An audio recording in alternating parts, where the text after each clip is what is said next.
Freud, the great psychologist, said that the two most essential ingredients to the human condition are love and work. Love and work, how fascinating. To be a fully functioning, mentally healthy adult, we must love and we must work. Well, love, of course. Love is obviously essential to the human heart, the human soul. Love, the taking care of people, and the being taken care of.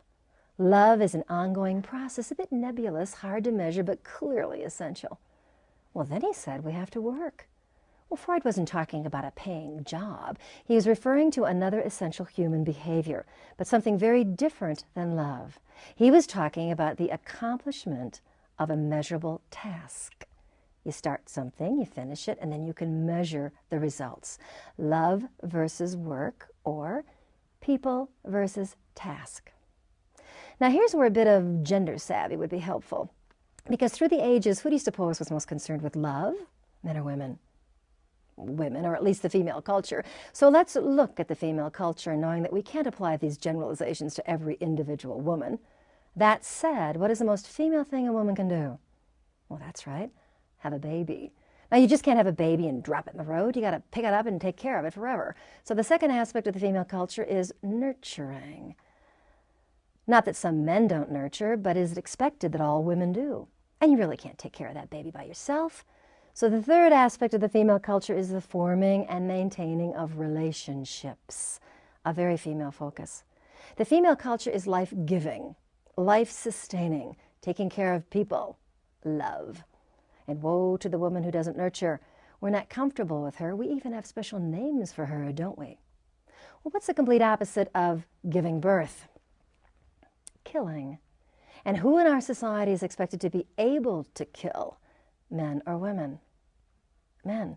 Not that all men want to kill, but they are expected to be able to in order to protect and to provide. Protection and provision, the essence of the male culture, both measurable tasks. Tasks that can and will expend people. And woe to the man who won't protect and provide. We have special names for him too. So come with me into the toy stores to see how early this differentiation of cultures begins. Walk down the girls' aisle with me.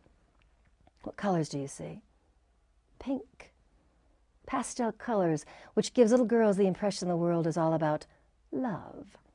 And what toys do we give little girls to teach them the taking care of people? Dolls, dolls, dolls, and all the things it takes to take care of people. Kitchens, furniture, clothes, little ironing boards. And then we give girls animals, but these stuffed animals aren't really animals, they're people. My daughter used to play with a little rubber horse called My Little Pony. How did she play with this horse? Hitch it to a wagon and make it pull heavy loads? No, she curled his hair and put dresses on it. Now, I used to run a cattle ranch, and never once did I put a dress on my horse, but there's my daughter changing a horse's clothes. A darling thing. It taught her how to take care of people, how to love. One half of what humans must do. Let's go see what the other half is. Come on, walk with me down the boys' aisle. What colors do you see? Brown, black, green, red, camouflage. It's ugly in the boys' aisle, isn't it? Robots and monsters and machines and weapons. What does that prepare boys for? War, which is protection, and provision, which is work. The accomplishment of measurable tasks, not love, not the taking care of people. Do we give boys people to play with? Sure, but we don't call them dolls. They are action figures. And do you nurture G.I. Joe and Rambo? No, you blow them up. Do you remember the little armies some of you guys played with, 2,000 little green plastic soldiers? Did the set come with a cafeteria and a laundromat? And how did you play with those little figures? Change their uniforms? No, you buried them in the sand or melted them. So the boys' aisle focuses on task, the girls on people. And although we don't like to admit it, that men and women are that different in today's workplace, the very real physical and cultural differences can create different expectations of how things should be done. Love versus work, people versus task. When do you do which?